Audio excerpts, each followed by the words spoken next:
با نام خدای مهربان سلام. برنامه نوبت کتابخانه است. باز در یک صحبت خوب دیگر با یک صحبت خوب دیگر در خدمت شما خواهیم بود و هم صحبت امروزه ما استاد محترم شادی محمد صوفی زاده هستند. استاد، به برنامه خیلی خوش آمدید. تشکر که دیگر بار دعوت ما رو پذیرفتید، وقت یافته در این برنامه اشتراک کردید. پیش از آن که به صحبت یعنی به موضوع اصلی بگذاریم، وقتی که ما با شما از راه می آمدیم و از کتاب فروش ها دیدن کردیم و اونجا یک پسر میخواست یک کتابی رو بیابد که نیافت و از تلفنش اون عکس رو نشان داد و شما هم مشغول به گفتن یعنی دسترس کردن اون کتاب شدید. این طرف اون طرف زنگ زدید. شما اون جوان رو نمیشناختید، اون دانشجو رو نمیشناختید، وقت هم تنگ بود برای اومدن این برنامه.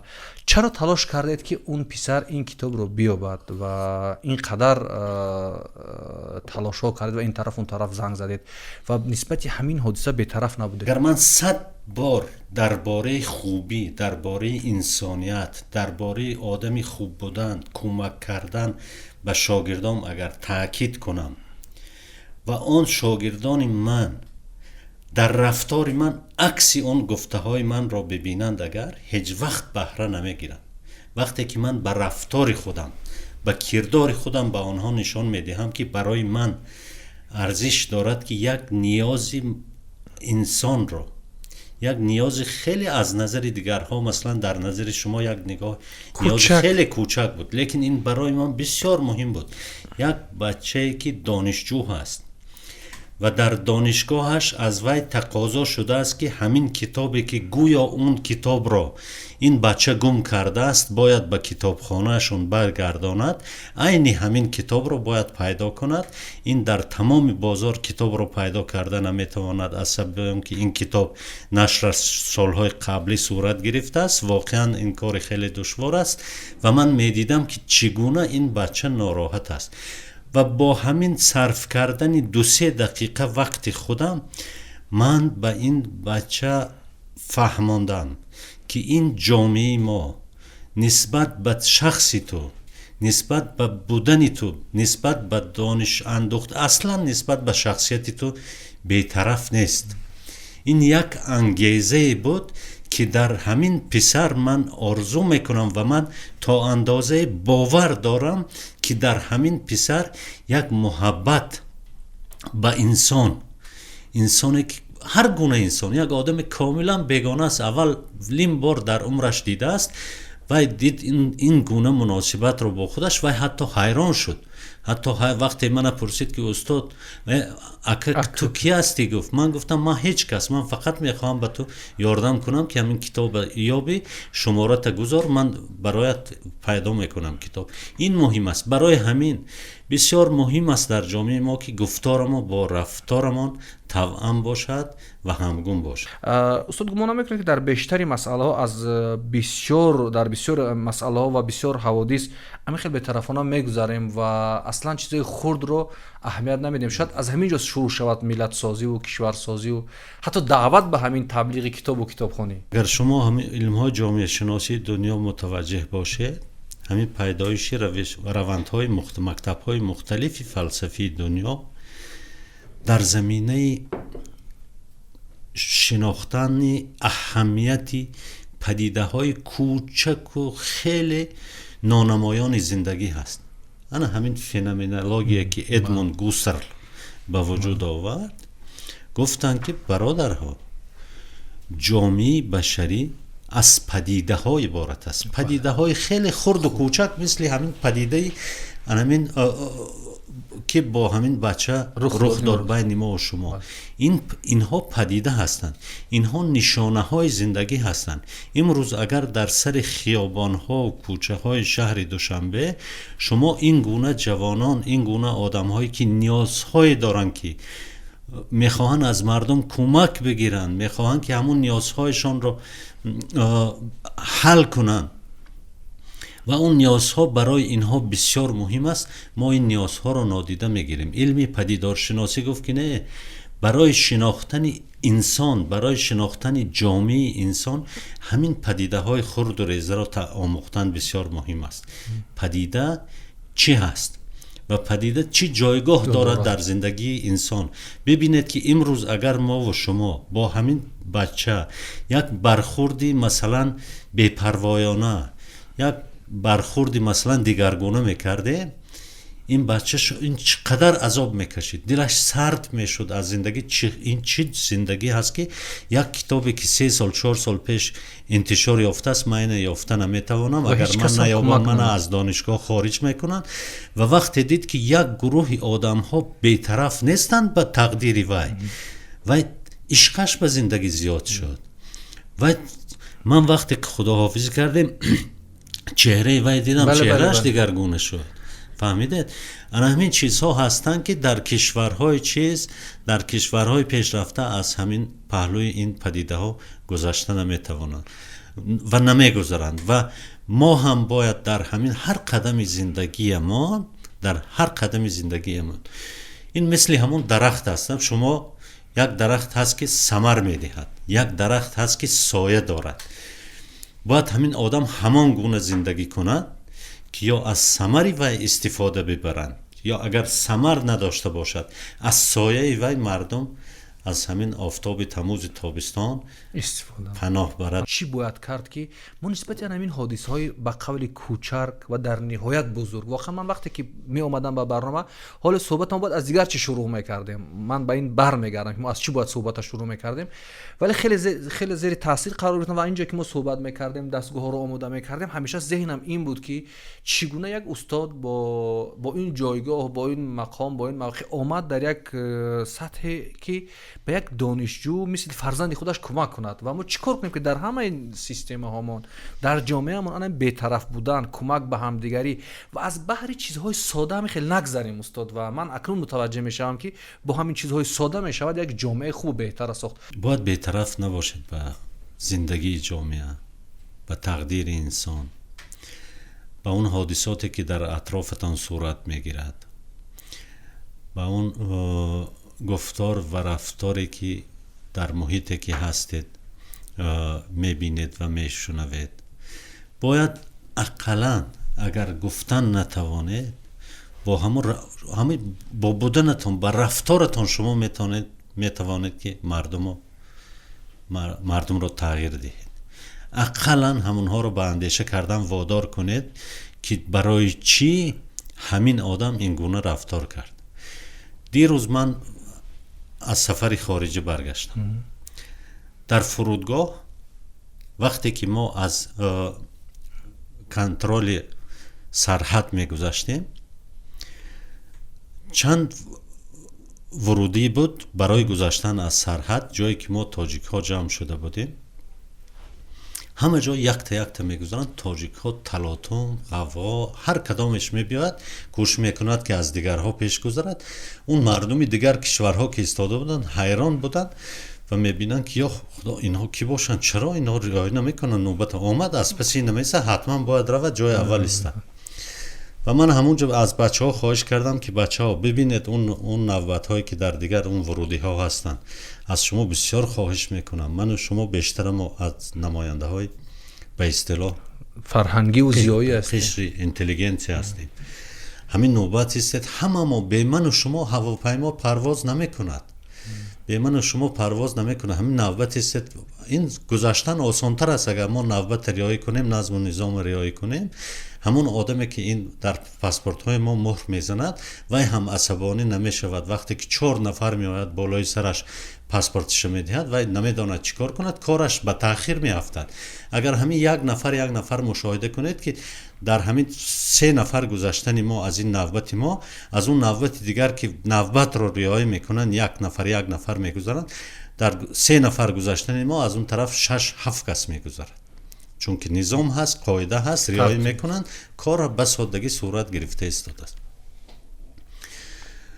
بسیار التماس کردم از که بیایید همین کار را نکنیم. متاسفانه ما بعضی کمبودی ها، خیلی کمبودی ها داریم که باید در اصلاح اونها پیوسته کوشا باشیم، همیشه کوشش کنیم. حتما همون گپی که من به بچه ها گفتم در نوبت، حتما فکر میکنند که برای یک تاشمن گفت که معلم خیلی بیت خودتون گذارید، ما را گپ نزنید، خودتون گذارید. من گفتم من بعد از همه شما میگذارم، مهم نیست فکر کردم برای شخص خودتون گپ مهم نیست گذاشتن من، لیکن مهم است که ما هم باید همین نظم و نظام و قاعده که رایج هست رعایت کنیم همین چیزها رو. همیشه وقتی که به این برنامه میام خب به مسائل اخلاقی یعنی دخالت میکنیم، چون از این احساس می شود که اخلاق هم در جامعه در قطار کتاب و علم و دانش دچار بحران شده است. واز یک گپی بسیار جالب گفتید، من رو یاد یک سخن پیامبر اسلام برد، درود بر روحشان، سلام و درود بر روحشان. یک چیزی جالب گفتید که ما نسبت همون پدیده های خرد، رویدادها یا حادثه هایی که میگذرد حداقل اندیشه کنیم. و رسول خدا هم درود بر او میگویند که وقتی شما یک کاری بد میبینید، یک عملی بد در جامعه میبینید، با دستتان منع کنید، بروید جلوش پیش بگیرید. اگر با دستتان نمیتوانید، با سخن منع کنید. اگر میبینید که با سخن هم قدرت ندارید، حداقل با قلبتان، با اندیشه‌تان اون کارو بد بینید. اگر کاری بد باشد و اگر کاری خوب باشد، در اندیشه و در قلبتان خوشحال باشید که اون کار خوب است. و عجیب است که ما از این گونه پندها، نه پندهای دینی، نه پندهای ادبیات، نه پندهایی که اخلاقی که در جامعه داریم، عجیب است که کاربردهای عملی نداریم. شعار خیلی زیاد داریم، همیشه از این سخنان را میگیم و شما درست میگید دوستان که حتی همون نوبتی که باید در فرودگاه استیم همین رعایت نمیکنیم و فکر میکنم ملت سازی، ورود شدن به دریچه ها برای ملت سازی از همین جاها شروع میشوند. دعوت شما استاد به برنامه به خاطر چی بود؟ یک مقدمه خوب بود فکر میکنم در آغاز برای این صحبت، اون حادثه که ما را زیر تاثیر قرار داد. صحبت شما برنامه کتابخوان استاد برای این بود که شما به نزدیکی از یک چوربینی، انیخترش دیروز از چوربینی کتاب بین المللی تهران، نمایش کتاب بین المللی آمدید. یک کم از این نمایشگاه بگوید که چه حال و هوای داشت و برای شما یک نفر کتاب دوست و کتابخوان و عاشق کتاب این نمایشگاه پیش از همه چی بود؟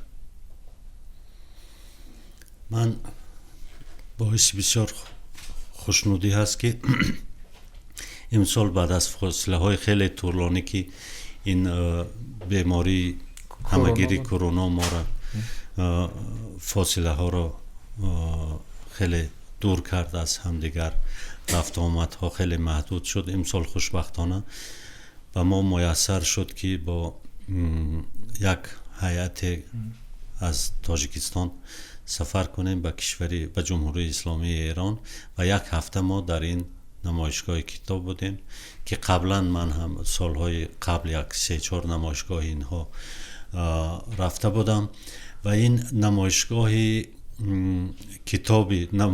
بین المللی کتاب تهران یکی از نمایشگاه های خیلی معتبر در دنیا بعد از نمایشگاه بین المللی کتاب فرانکفورت که همه ساله در شهر فرانکفورت آلمان برگزار می‌گردد و با نام نمایشگاه بین المللی فرانکفورت مشهور است. این دومین نمایشگاه بزرگ است. 76 گکتار زمین در مرکز تهران، 76 گکتار زمین برای اختصاص داده شده است برای برگزار کردن همین نمایش. بیش از دقیقاً برایتون میترسم اشتباه نکنم، بیش از 1000 انتشارات ها و مراکز تحقیقی و علمی و ادبی در اونجا در این همایش شرکت میکنند. تمام محصولات چاپ کرده خودشان رو میبرارند به فروش و این یک وسیله هست برای تبلیغ همین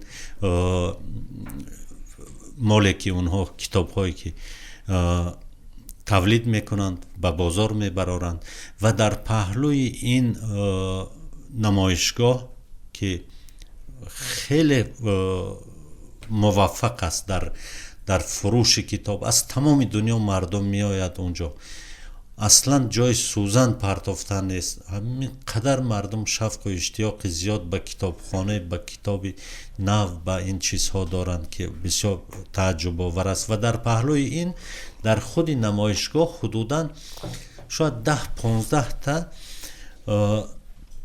تالارهای مخصوصی هست که اختصاص داده شده است، همین مثل همین دفتر شما، برای صحبت با مؤلفان، برای بررسی کردن بعضی مسئله ها، بعضی موضوع ها. مثلا شما را دعوت میکنن، میگوین که از شما خواهش میکنیم که درباره مسئله های طبع و نشر در کشور خودتان صحبت کنید، درباره وضعیت مثلا بررسی های علمی، مثلا مکتب های علمی تحقیقاتی کشورتان صحبت کنید. یعنی همزمان 10-15 هر روز از صبح تا شام همین گونه دفترها فعال هستند و همین داد و ستد و گفتگوهای خیلی مهم بین ناشران، بین کتاب دوستان، بین عالمان، بین ادیبان، بین شاعران، نویسندگان صورت میگیرد. در اونجا شعر، کتاب هایی که تازه چاپ شده است مثلا، اون کتاب ها بررسی می شوند، نقد می شوند. در اونجا شاعرها دعوت می شوند، از اونها صحبت های خیلی جالب و خاطرمند شنیده می شود. یعنی این یک هفته که مثلا ما در تهران بودیم در این نمایشگاه، برای من برابری همین یک سال کتابخانه هم هست. اینقدر معلومات زیاد میگیره.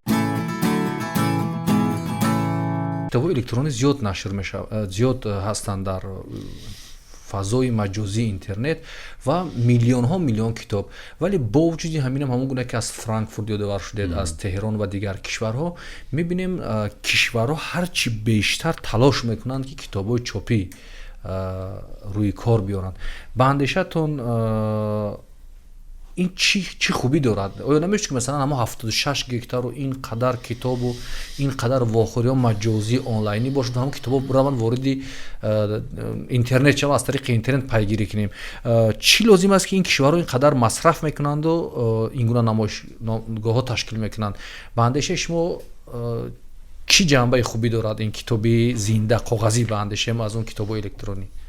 میدونید اصلا جامعه بشری ذات انسان یک انسانی است که مطابق عنعنه هایی که از قدیم در جامعهش رایج بود، مطابق همون عنعنه ها زندگی میکنه. و در همین زندگی بشریت من نمیگویم که ما تمام ملت ها همیشه توسط دانش، توسط کتاب همین زندگی و نیازهای خودشان را برآورده میکردند و کتاب و دانش برای آنها جایگاه بسیار مهم دارد. و از خاطر اون که کشورها خیلی انسان ذاتش گفتم سنتی هست، توجهش به همین کتاب کاغذی، کتاب سنتی خیلی زیاد است. لیکن در سالهای آخر ببینید که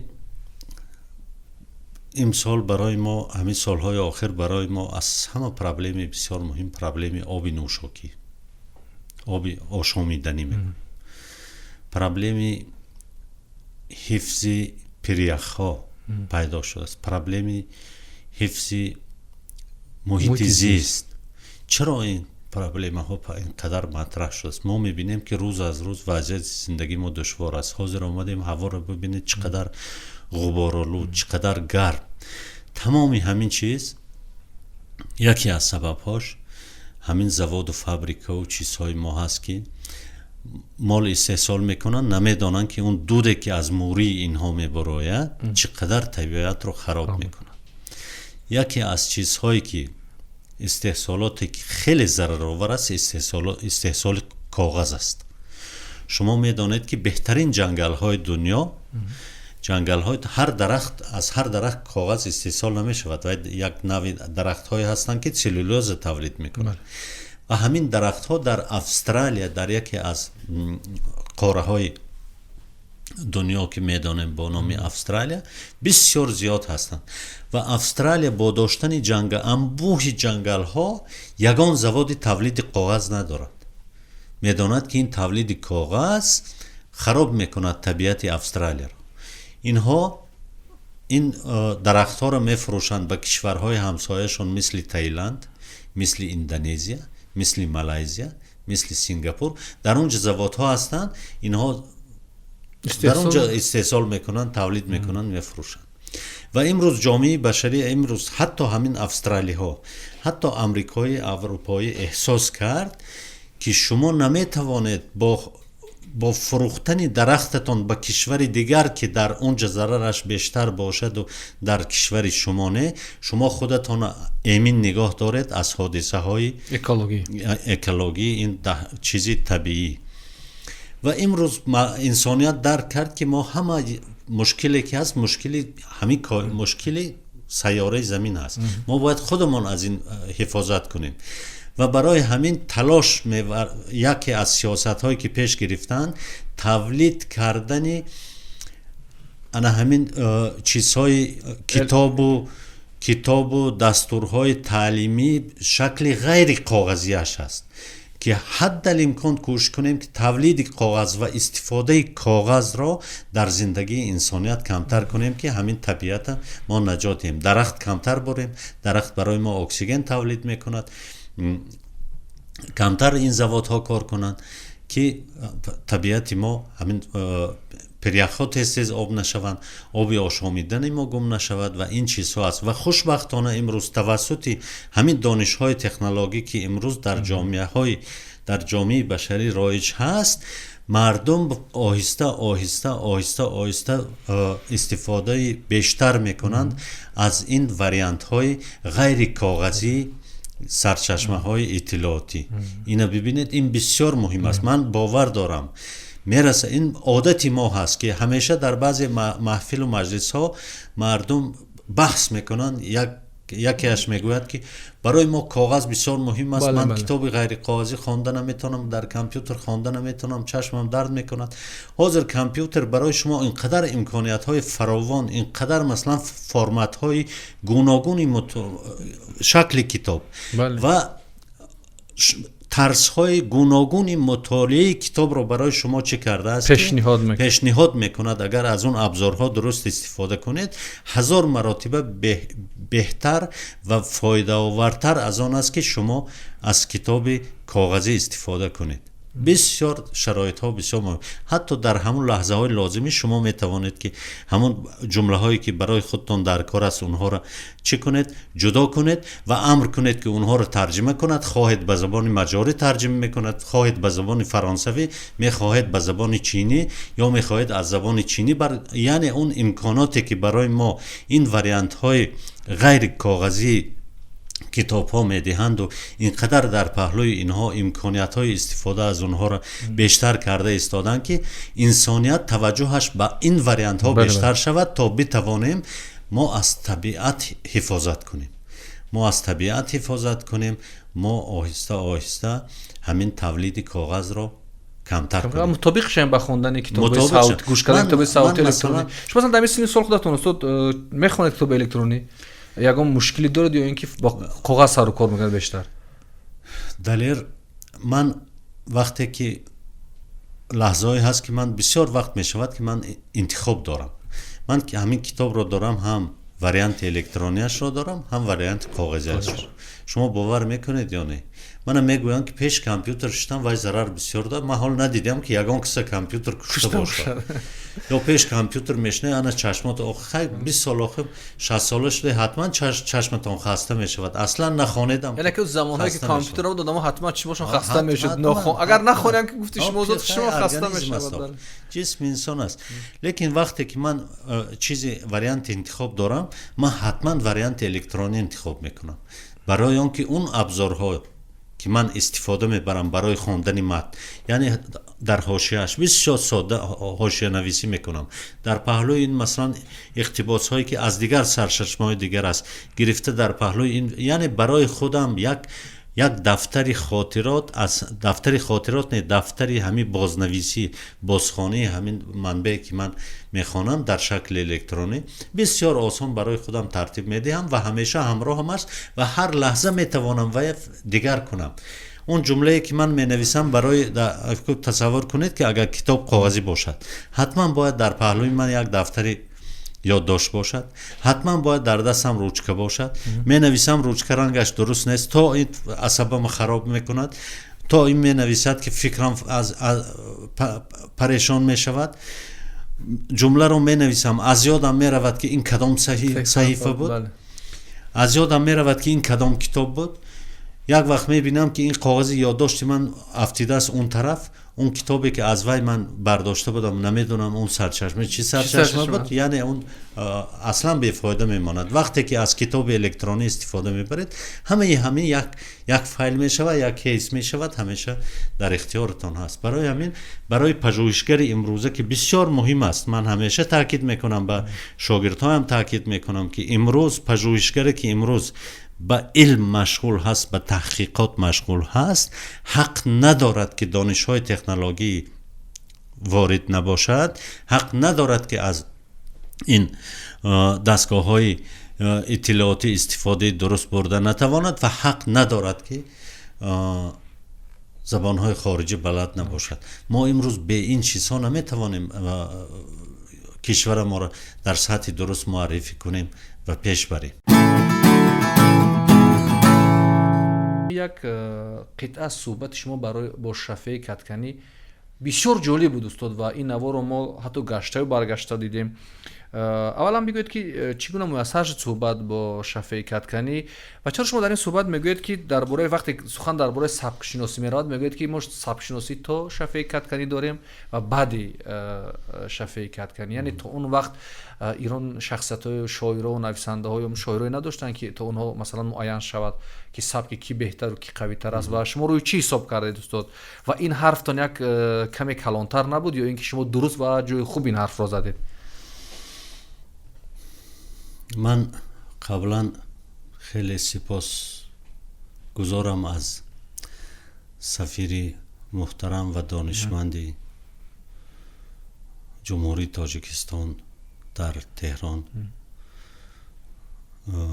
جناب آقای نظامی‌الدین زاهدی و سفیر سابق جمهوری اسلامی ایران در شهر دوشنبه استاد شبستری و سفیر فعلی جمهوری اسلامی ایران در تاجیکستان جناب صابری و کنسولی آنها جناب آراسته که برای ما همین شرایط را مهیا کردند که با استاد گرانمایه، استاد بی‌نظیر، من اون کس را بدون هر گونه تعارف استاد کدکنی واقعا بی‌نظیر هستند در جامعه امروزی علمی ادبیات شناسی دنیا. امکان فراهم آوردن که ما با استاد آشنا شدیم. من اصلا تصور این را نداشتم. یکی از آرزوهای زندگی من همین دیدن چهره مبارک همین شفیع کدکنی بود، چون که واقعا من بسیار آموختم از کدکنی و این واخوری برای ما غیر انتظار بود. اگر مشاهده کردید در آخر صحبت حتی من کمی احساساتی شدم، گفتن نتونستم، گفتنی های خیلی خیلی زیاد داشتم و این صحبتی که این سوالی که شما گذاشتید پیش من، این سوال یک ذره سوال حرفه‌ای است. این سوالی هست که این مخصوص مسئله های ادبیات شناسی است. واقعا استاد شفیع کدکنی در ادبیات شناسی ایران، اصلا در شرق شناسی دنیا، در ادبیات ایران شناسی دنیا شخصی بی‌نظیرند. کدکنی شخصی هستند که از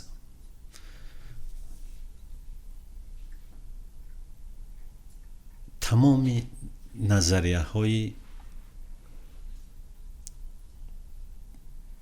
علمی امروزه دنیا آگاه هستند، از تمام مکتب های فلسفی، مکتب های زیبایی شناسی، مکتب های ادبیات شناسی دنیا آگاه هستند و خیلی خوب آگاه هستند و آن کاری که استاد کدکنی میکنن، تحقیقاتی که استاد کدکنی میکنن، همش در زمینه مکتب های خیلی جدی، نظریه های جدی علمی هست. مثلا شما یک تحقیقات میکنید که تحقیقاتتان کاملا ذوقی هست.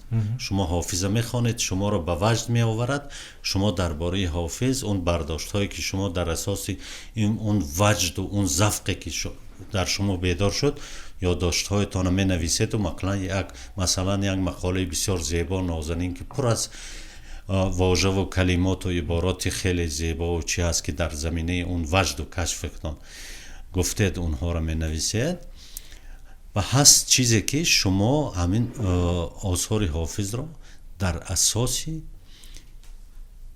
دستاوردهای نظری علمی خودتان چه میکنید؟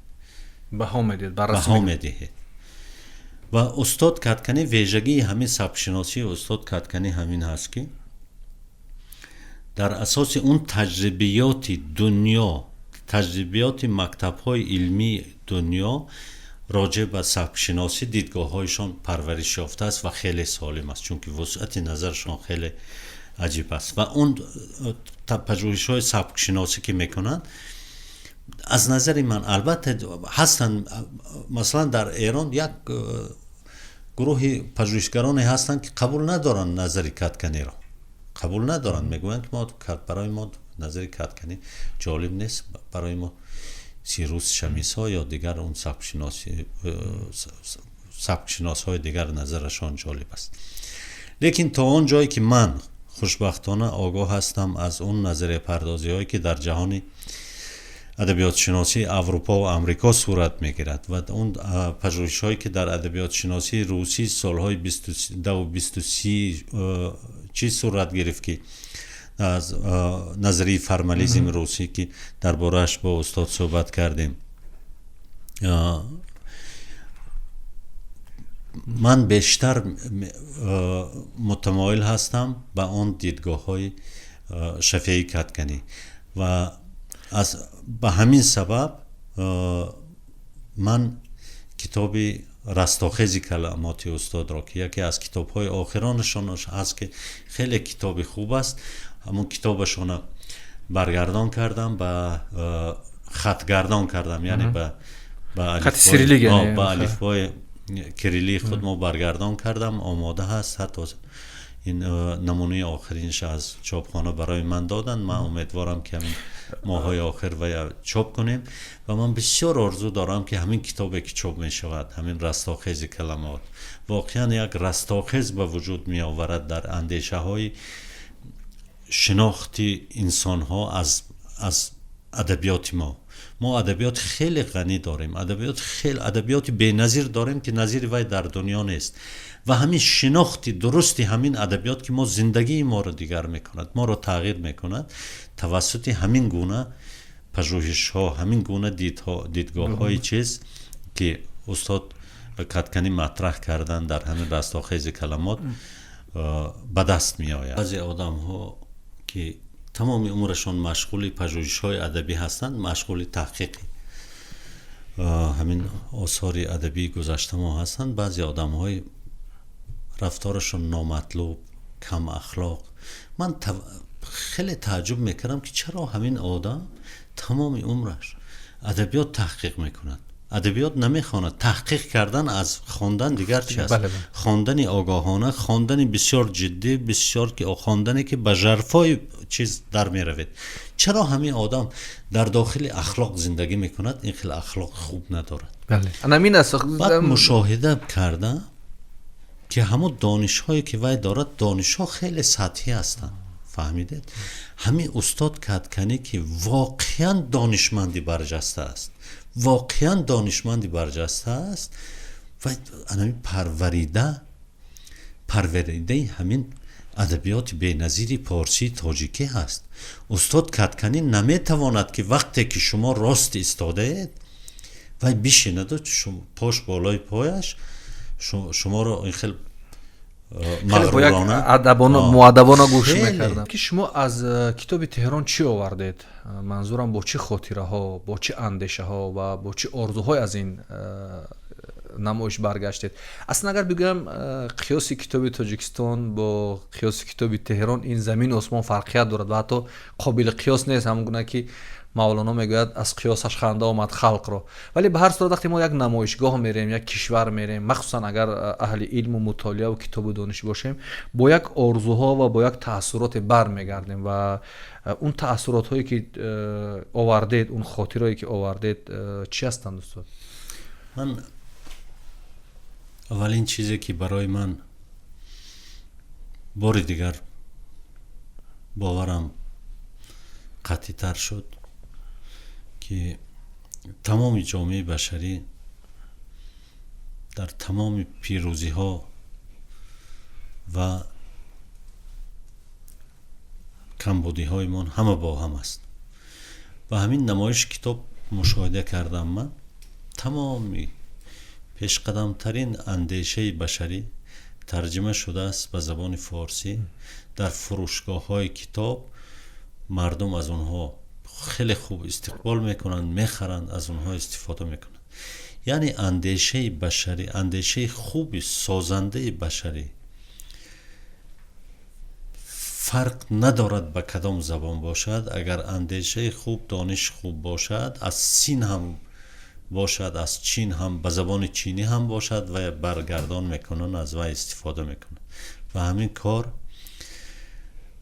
در جمهوری اسلامی یعنی ایران بدون صورت محدودیت استاد، اون که کشور ایدئولوژی است بدون محدودیت. نه، اونها دارند بعضی چیزها دارند. من نمیدونم این ساختارهای دولتشان چگونه است، لیکن ولی به هر کتاب دنیا را ترجمه میکنه. کتاب دنیا ترجمه میشود. شاید یگان چیزهای دینی، یک چیزی که با اون چیزهای سیاستهای دینی اونها مطلوب نیست چه نکنن. این جنبه هایش من از آن چیزی که من با چشمم دیدم میگم، با چشمم دیدم میگم. مثلا هستن انتشاراتی هستن که کاملا انتشارات درباره هنر هست، درباره ادبیات هست، درباره صنعت هست، درباره هنرهای کینا هست، مثلا چی هست، درباره داستان هست، داستانهای خرد است، داستانهای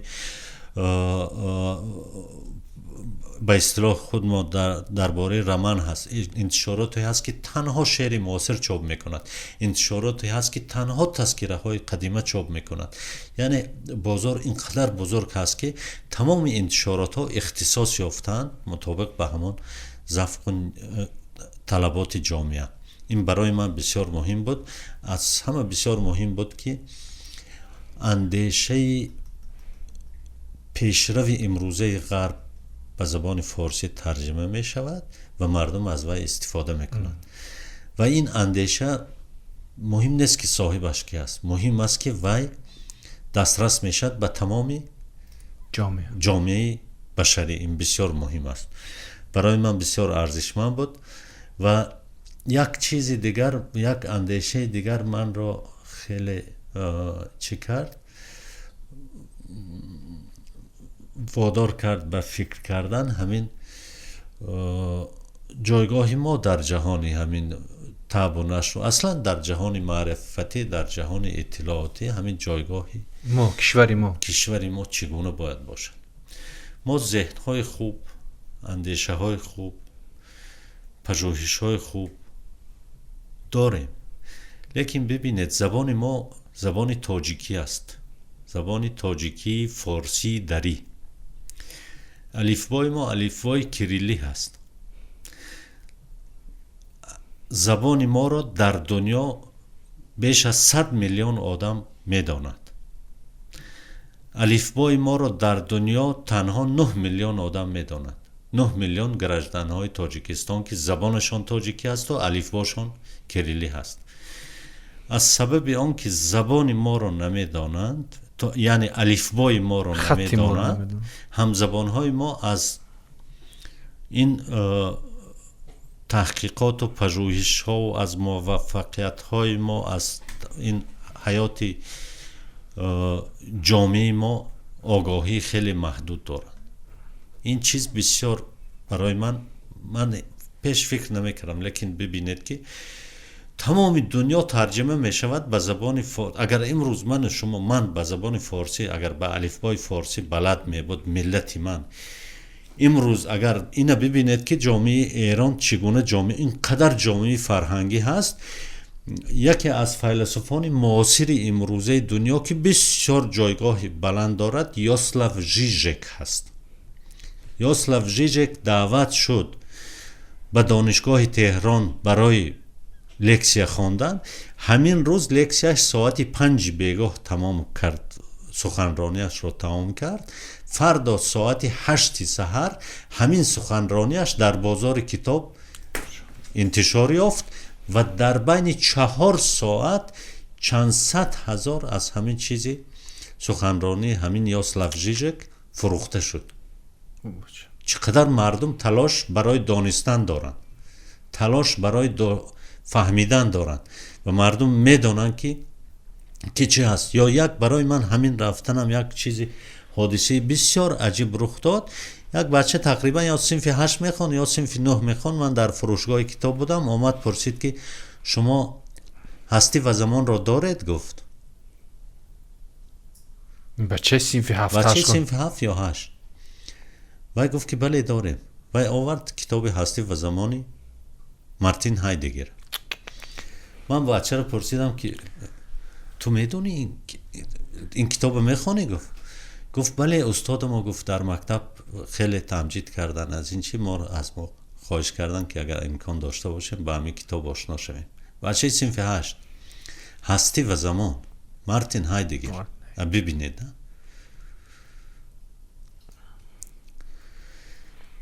همه همین تأثیر محیط هست، تأثیر محیط فرهنگی، محیط سالم علمی، محیط سالم اجتماعی هست که این بچه ها رو تربیت. من اون آگاهی هست، تبلیغ هست، گفته میشه و تحلیل میشه از طریق شبکه ها و رادیو ها و تلویزیون. از همه مهم بغیر از این چیزها پدر و مادر، فامیل، عائله های خیلی با تربیت، دانشمند، اونها بسیار دقت میدهند مردم به تعلیم فرزندایشان و مکتب های بسیار خوب دارند و دستورهای تعلیمی خیلی خوب دارند، کتاب های درسی بسیار خوب دارند، بسیار همین سیستم تعلیمشان بسیار عجیب است، بسیار عجیب است. و من حیران میشم بچه که مکتب میخواند با من صحبت میکند در باره بعضی مسائل هایی که گمان میکنی که یک دانشمند یک پروفسور استاد دانشگاه صحبت است. قدرت از همینجا میشه، یعنی که دولت همیشه قدرت از مردم میگیرد. در ما فهمیشی برعکس است. ما فکر میکنیم که دولت قدرت میشه بعد مردم قدرتمند نه. وقتی که مردم قدرتمند شد دولت هم قدرت میشه، جامعه هم قدرت میشه. خوب دلیر جان یک چی خوندم برای ما بسیار عجیب بود. یکی از همین ویژگی های همین رسم و رسوم ایرانی ها وقتی که مثلا مخصوص مهمان دعوت میکنند، مثلا یگان دوستی دانشمندشون دعوت میکنند برای آنکه با همون کس صحبت کنند در نزد فرزندانشون که هم فرزندانشون یک چی بیاموزن.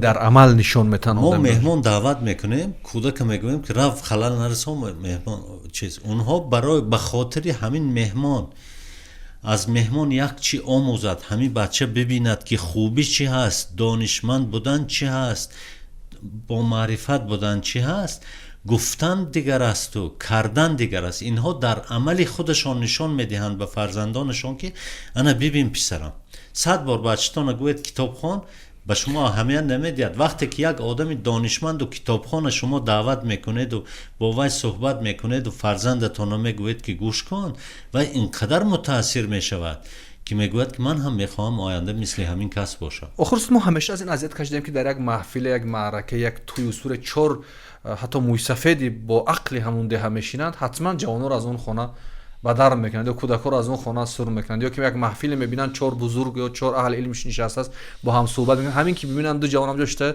میگه اینجا جای شما نیست، حالا که دقیقاً باید جای همون جوان ها، جای مراسم همونجا باید باشه. این دیدگاه رو با تغییر بدیم استاد در جامعه. دلیر جان، ایرانی ها وقت جدا میکنن، خرج میکنن، مهمان دعوت کردن خرج مصرف دارن که همین بچه‌شون و بچه‌شون تاثیر کنن. 100 گفتن ها، یک مقال تاجیکی داریم چی است وای با جای 100 بار گفتن یک بار عمل کردن با یک عملشون میگن 100 زدن سوزنگر یک زدن آهنگر.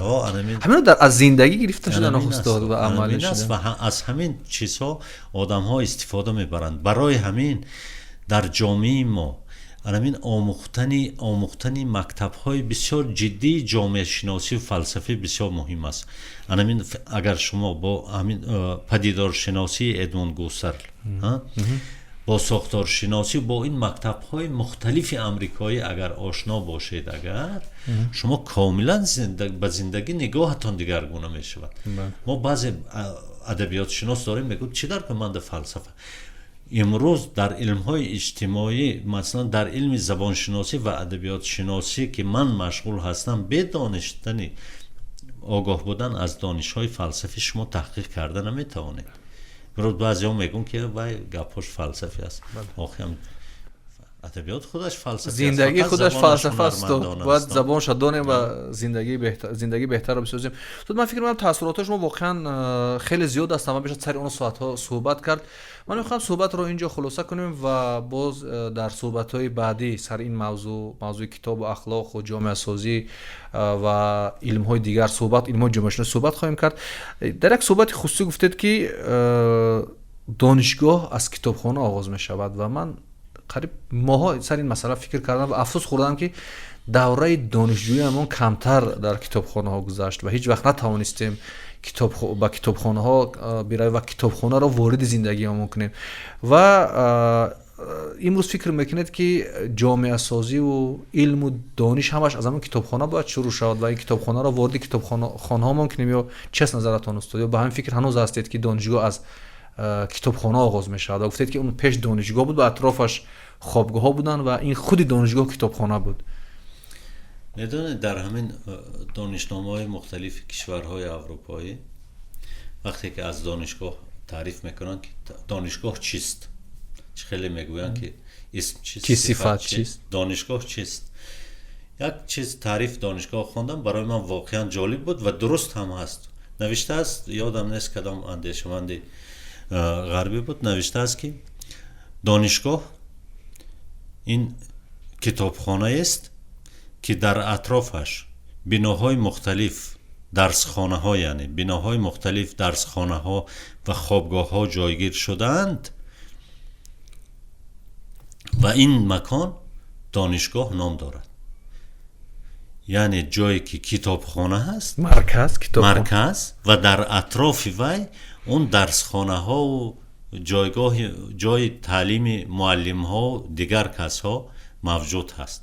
اینا ببینید شما، همین دسترخوان خانه‌تان، دسترخوان خیلی زیبا، اگر در بالای همین دسترخوانتان نان نباشد، خوراک نباشد، مهمان دعوت کنید، مهمان گرسنه باشد، هر قدر این چیزتان دسترخوانتان زیبا باشد و این در و دیوارتان پر از تصویرهای زیبا و در این تلویزیونتان هزارها فیلم‌های زیبا برای وی نمایش دهید، بیچاره از گرسنگی همین آب دهنش خورده معده‌اش کسل میکند. اون مهمانی که دعوت کرده، آدم نیاز دارد، وقتی که شما دانشگاه میروید نیاز دارید به غذای معنوی و همین غذای معنوی شما از طریق همین کتاب ها داده می شود و شما گرسنگیتان را، نیازتان را از همین طریق کتاب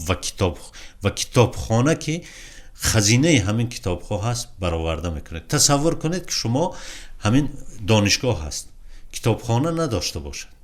دانشگاه درسخانه های خیلی نازنین، همین شرایط ها هست، کتاب نیست. چی کار میکنید شما؟ یعنی میگم خیلی تعریفی واقعا جالب و فکر میکنم دقیق است که از دانشگاه باید همین باشه. درست هست. استاد خیلی شدیم که بار دیگر در برنامه اشتراک کردید. تشکر که دعوت رو پذیرفتید. بار دیگر یادآور شدم که در برنامه با ما بودن استاد شادی محمد صفی‌زاده و ما اطراف نمایشگاه بین المللی کتاب تهران صحبت کردیم. فکر میکنم این صحبت پسند شما شده باشد. این برنامه کتابخوان بود. تا برنامه آینده در حفظ و پناه خدا باشد. خدا یار و یاورتان.